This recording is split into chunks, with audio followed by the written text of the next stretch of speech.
बहुत समय पहले की बात है। गौतम बुद्ध अपने शिष्यों के साथ मगध राज्य के पास स्थित एक शांत वन विहार में ठहरे हुए थे। वहां सुबह सुबह प्रवचन होते, दोपहर ध्यान और संध्या को गांव वालों के साथ वार्ता। बुद्ध के शांत और गहन वचनों से सैकड़ों लोग प्रभावित हो रहे थे। वहीं उस नगर से कुछ दूर एक गांव में एक 16 वर्षीय लड़का रहता था, सत्यकेतु। नाम भले ही सत्य को दर्शाता हो, लेकिन उसका स्वभाव तीखा, कटु और अहंकारी था। उसकी वाणी तलवार जैसी थी। वह दूसरों को नीचा दिखाने में कोई कसर नहीं छोड़ता था। गांव में किसी का अपमान करना हो या बहस जीतनी हो, सत्यकेतु हमेशा आगे रहता। एक दिन गांव में चर्चा चल रही थी कि बुद्ध पास के वन विहार में आए हुए हैं। गांव के कई वृद्ध, स्त्रियां और बालक बुद्ध के दर्शन को निकल पड़े। सत्यकेतु को यह बात बिल्कुल पसंद नहीं आई। उसने अपने मित्रों से कहा, क्या कुछ शब्द बोलने वाले इस सन्यासी से मिलने जाना जरूरी है? ये सब अंधभक्ति है। मित्रों में से एक ने साहस करके कहा, बुद्ध के शब्दों में कुछ ऐसा है जो भीतर से हिला देता है। एक बार तुम भी चलो, शायद तुम्हारा क्रोध कम हो जाए। सत्यकेतु हंस पड़ा। मैं बुद्ध को चुप करवा सकता हूँ, देख लेना।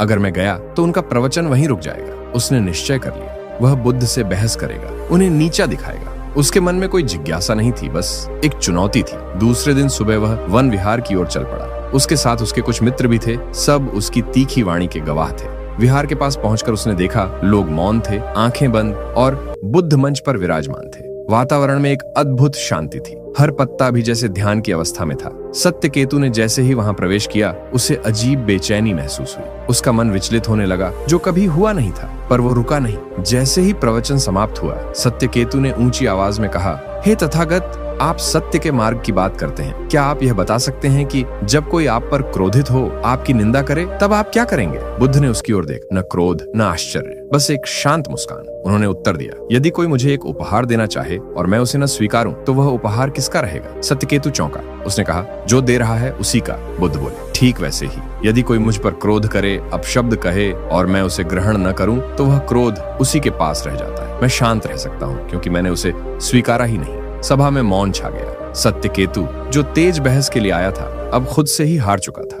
यह पहली बार था जब किसी ने उसकी कड़वी वाणी का जवाब इतनी सरलता से दिया था, बिना अपमान, बिना क्रोध के। उसका मन जैसे झंझना उठा। जो शब्द वह चुभोने आया था, वही शब्द अब उसके हृदय में गूंज रहे थे। उस रात सत्यकेतु सो न सका। सत्यकेतु उस रात बहुत बेचैन रहा। उसकी आंखें खुली थीं, लेकिन भीतर कहीं गहराई से कुछ बदल रहा था। बुद्ध की वो शांत मुस्कान और वो एक सरल उत्तर, यदि कोई मुझे एक उपहार देना चाहे और मैं उसे न स्वीकारूं, तो वह उपहार किसका रहेगा? ये वाक्य जैसे उसकी आत्मा में गूंजता रहा। सुबह की पहली किरण के साथ ही वह फिर से विहार की ओर निकल पड़ा। पर इस बार उसके चेहरे पर घमंड नहीं, एक गहरी शंका और जिज्ञासा थी। उसका मन जानना चाहता था, कैसे कोई इतना शांत रह सकता है जब उसके सामने कोई अपमान कर रहा हो? क्या यह सच में संभव है? विहार में पहुंचने पर बुद्ध अपने शिष्यों को ध्यान की विधि सिखा रहे थे। सत्यकेतु चुपचाप सबसे पीछे बैठ गया। उसके भीतर उठ रही बेचैनी अब एक खोज बन चुकी थी। प्रवचन समाप्त हुआ। इस बार उसने कोई सवाल नहीं पूछा, बस वहीं बैठा रहा। बुद्ध की ओर देखा, जैसे कोई उत्तर उसकी आंखों से निकालना चाहता हो। बुद्ध उसकी उपस्थिति को भांप चुके थे। उन्होंने एक शिष्य को संकेत दिया और सत्यकेतु को बुलवाया। सत्यकेतु ने हाथ जोड़कर कहा, भगवान, मैं कल जो कहने आया था, वह मैं नहीं था, वह मेरा अहंकार था। पर आज मैं जानना चाहता हूँ, आप क्रोध को कैसे रोकते हैं? बुद्ध ने धीरे से मुस्कुराकर उत्तर दिया, जब कोई क्रोध करता है तो वह वास्तव में अपने भीतर की पीड़ा को व्यक्त कर रहा होता है। वह व्यक्ति नहीं, उसका दुख बोलता है। और अगर हम उस दुख को समझ जाएं, तो हम उसका उत्तर करुणा से दे सकते हैं, क्रोध से नहीं। सत्यकेतु चुप रहा। उसके भीतर कुछ पिघल रहा था। बुद्ध ने फिर कहा, तुम्हारी वाणी तेज है जैसे अग्नि, पर अग्नि दो काम कर सकती है, किसी घर को जला सकती है या किसी भूखे को भोजन पका सकती है। यह निर्णय तुम्हारे हाथ में है कि तुम अपनी वाणी का उपयोग किस लिए करोगे। यह सुनकर सत्यकेतु की आंखें भर आईं। उसके जीवन में पहली बार किसी ने उसकी ताकत को कमजोरी नहीं कहा था, बल्कि उसे दिशा देने की बात की थी। बुद्ध ने आगे कहा, अगर तुम चाहो तो कुछ दिन हमारे साथ रह सकते हो। ध्यान, मौन और स्वयं को जानने की यात्रा पर चलो। शायद तुम्हारे प्रश्नों के उत्तर वहीं मिले। सत्यकेतु ने बिना एक पल गंवाए सिर हिला दिया। अगले कुछ दिनों में उसने मौन व्रत लिया। जो लड़का सबसे ऊंचा बोलता था, अब एक शब्द भी नहीं कहता था, लेकिन भीतर बहुत कुछ बोल रहा था। विचार, पछतावा, प्रश्न, स्मृतियां।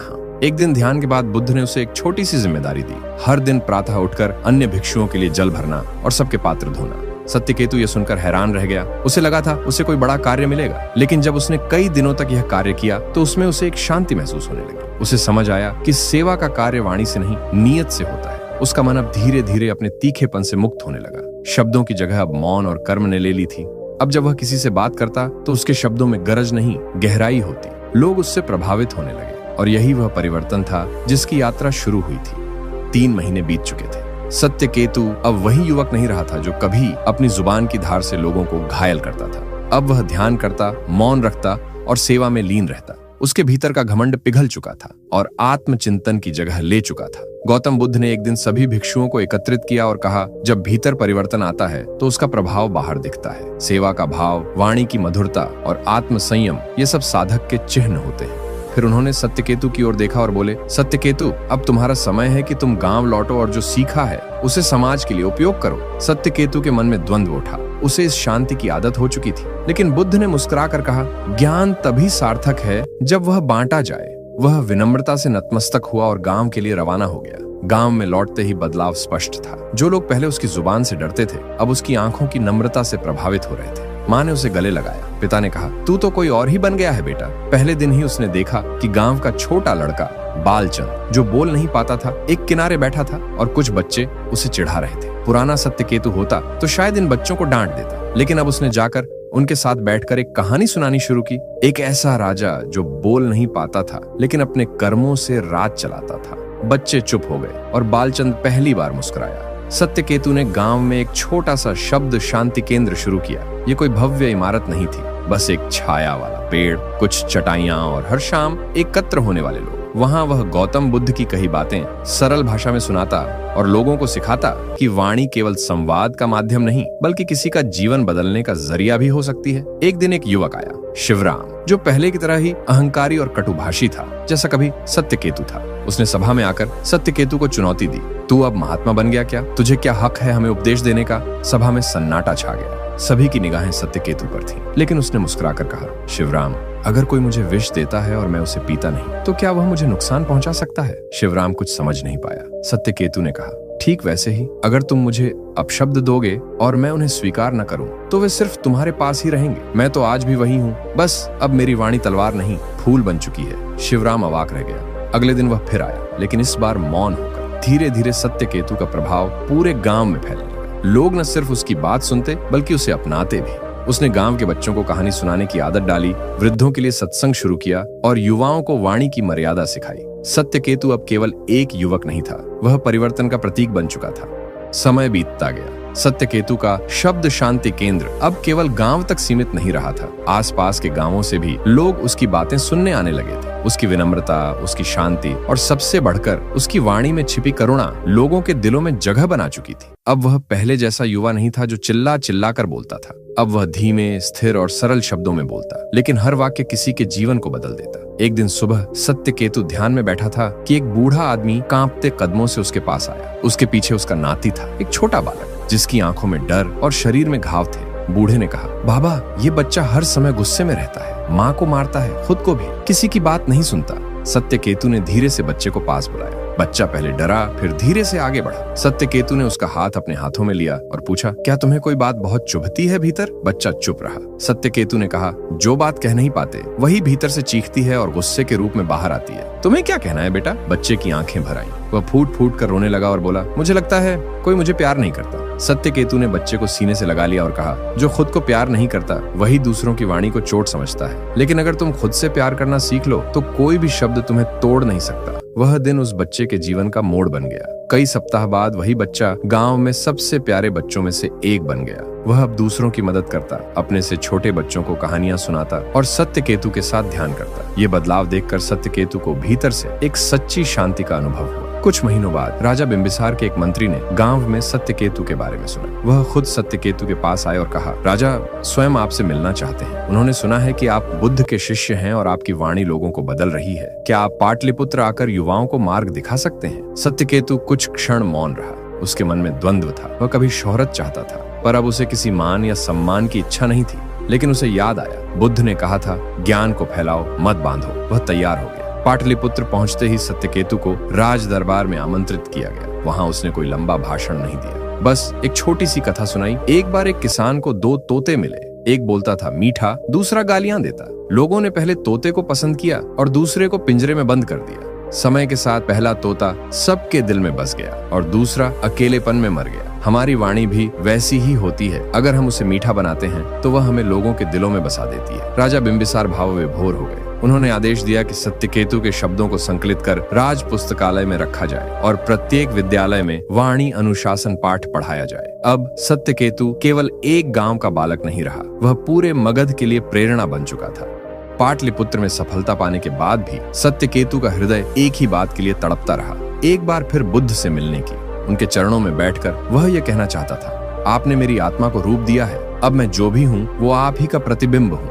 आखिरकार एक दिन उसे समाचार मिला कि तथागत बुद्ध पास के नगर वैशाली में ठहरे हुए हैं। सत्यकेतु ने एक क्षण की भी देरी नहीं की।